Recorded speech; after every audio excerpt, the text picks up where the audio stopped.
Today on Big East Farm, we're going to make some potato soup. First, you're going to start off with a crock pot.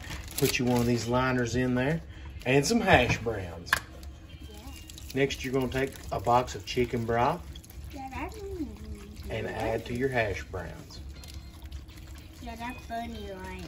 That's funny, right?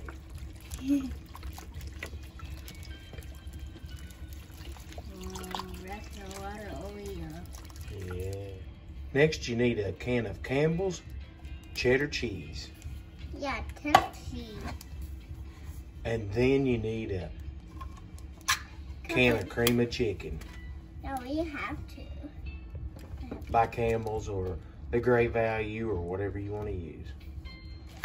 Next, you're going to need some diced ham, a package, or however much you want to use. For ours, we're going to use 2 packages.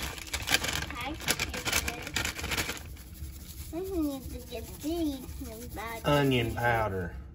Onion powder. We have to get Garlic powder.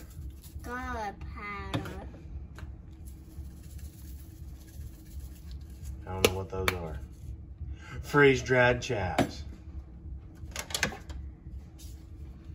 Mix. Do a little stir. Yeah, get her out. I think it's no more. And then add you on an 8-ounce block of cream cheese. Yeah. And put your crock pot on low and for about 8 hours. Or until your wife says, hey, food's done. Add cheese at the end.